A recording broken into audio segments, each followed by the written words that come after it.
Welcome to the Top 10 of 10. My name is Dan Wright, writer at FireDogLake.com. Today is May the 22nd, 2014, and these are the top 10 stories. Or should be. Story number 10. This is from Paul Krugman. No, I'm not clicking on that. Extraordinary elite delusions and the madness of commissions.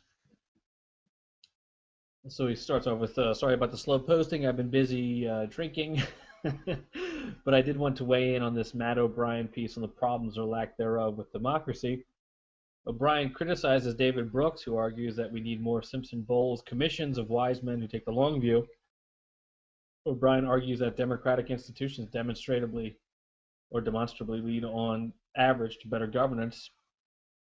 I'd agree, but I'd also add that this is a very strange time to be arguing for more elite commissions, and Simpson-Bowles is a remarkably bad role model for, anything.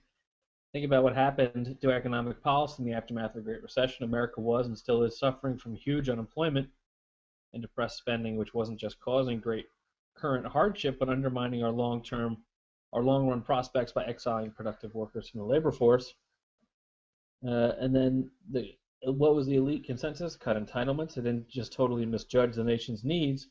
It was also strangely incoherent, even on its own terms. Yes, an aging population and rising health costs may eventually force cuts in benefits, although that's far less certain than Beltway orthodoxy would have you believe. But why exactly is it urgent to deal with the prospect of possible future benefit cuts by cutting future benefits? Yeah, for those who didn't read the David Brooks piece, David Brooks is amazingly dumb for someone who writes for the New York Times. He basically said that democracy was a problem, and if we didn't have a democracy that was so short-sighted, we could do Simpson-Bowles. And I guess he has a soft spot for the authoritarianism of China and Singapore, according to him. So, if you needed more evidence, David Brooks is not a fan of the Republic. Now you have it. Story number 9. Speaking of China, JPMorgan ex-CEO for China Investment Bank arrested. Fang Fang, former chief executive officer for JPMorgan Chase & Co.'s China's investment bank, was arrested by Hong Kong anti-graft agency, Caxton reported, citing 2 people it didn't identify. The banker is out on bail after he was released by the Independent Commission Against Corruption, the magazine said, without disclosing when Fang was taken in for questioning.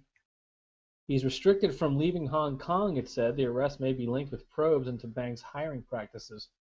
Fang, a 12-year-old veteran of JPMorgan, resigned from the New York-based firm in March, according to an internal memo obtained by Bloomberg News at that time. His departure came amid a U.S. investigation into whether the firm employed people in Asia so that their relatives in government would steer business to the bank.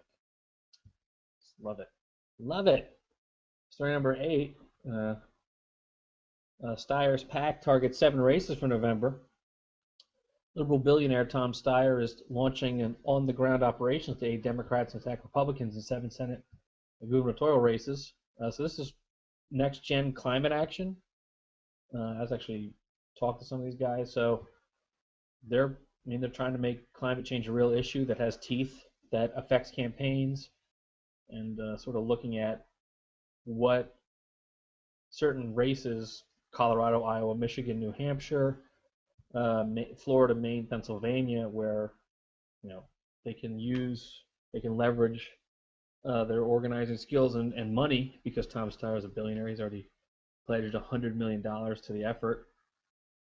So maybe climate change will be a good issue for liberals for once, to start hitting their opponents as science deniers and sort of throwbacks, reactionaries.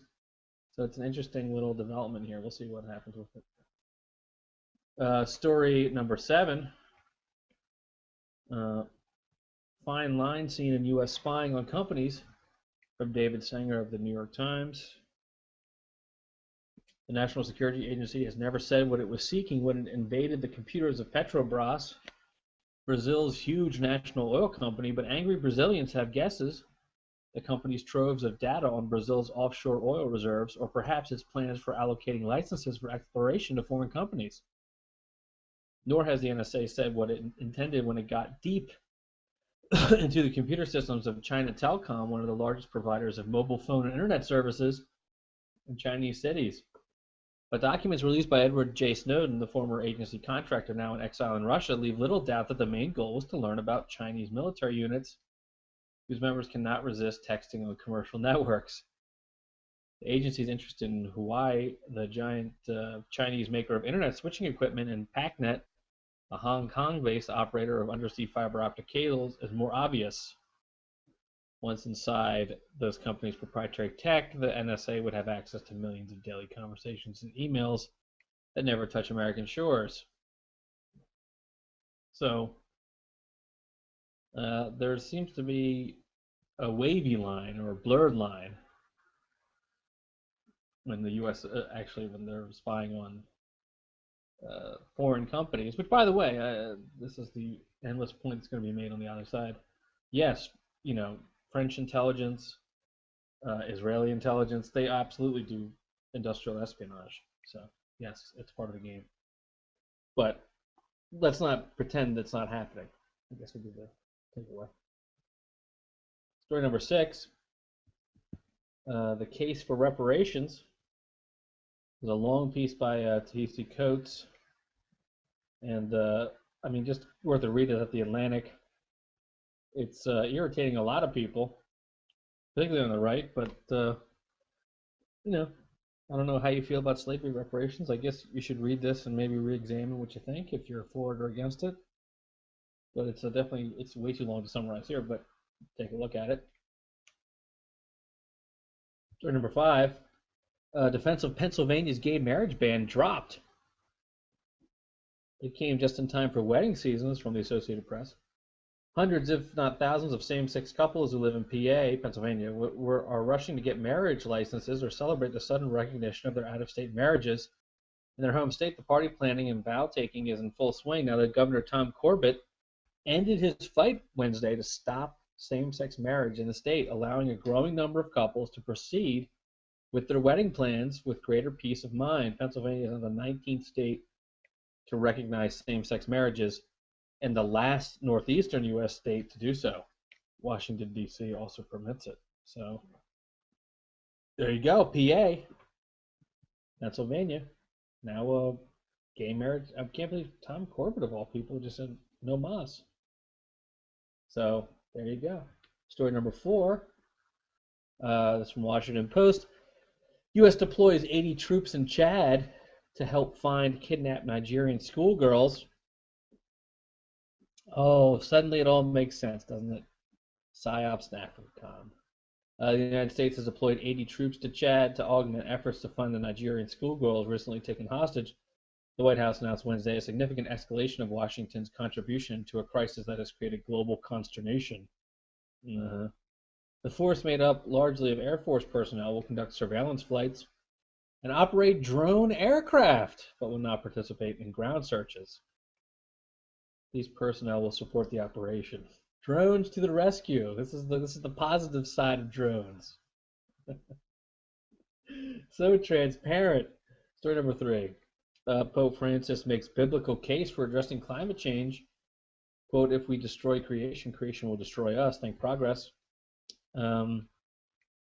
Pope Francis made the religious case for tackling climate change on Wednesday, calling on his fellow Christians to become custodians of creation and issuing a dire warning about the potentially catastrophic effects of global climate change. Speaking to a massive crowd in Rome, the first Argentinian pope delivered a short address in which he argued that respect for the, quote, beauty of nature and the grandeur of the cosmos is a Christian value, noting that failure to care for the planet risks apocalyptic consequences. There you go. Take that, Koch brothers. They don't care. They worship mammon. Story number 2 from Wired. Snowden's first move against the NSA was a party in Hawaii. From Kevin Paulson. It was December 11th, 2012, and in a small art space behind a furniture store in Honolulu, NSA contractor Edward Snowden was working to subvert the machinery of global surveillance. Snowden was not yet famous. His blockbuster leaks we're still 6 months away. But the man destined to confront world leaders on a global stage was addressing a much smaller audience that Sunday evening. He was leading a local crypto party, teaching less than 24 Hawaii residents how to encrypt their hard drives and use the internet anonymously. So this tells a story of Ed's proselytizing for encryption. Oh, Asher Wolf got in this story. Cool. He's excellent. Australian journalist. Oh yeah, she's the founder of Crypto Party, which is where people get together and talk about encryption and how to protect themselves from the NSA. And the number one story from yours truly, Pardo Lake, Wall Street still serving drug cartels.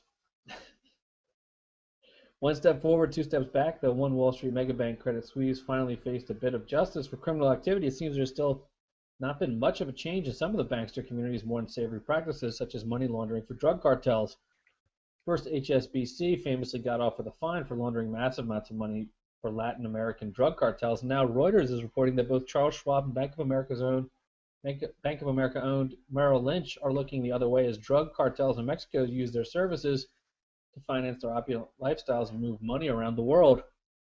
The SEC is reportedly investigating the firms for failing to follow anti-money laundering rules that mandate the company to find out who they're doing business with.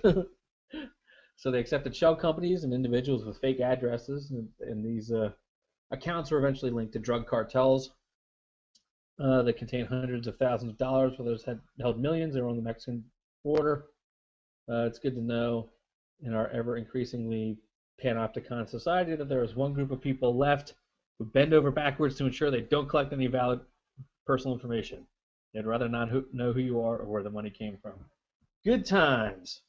Good times. Our friends on Wall Street, they just don't want to. They don't want to know. Don't tell them. There you go.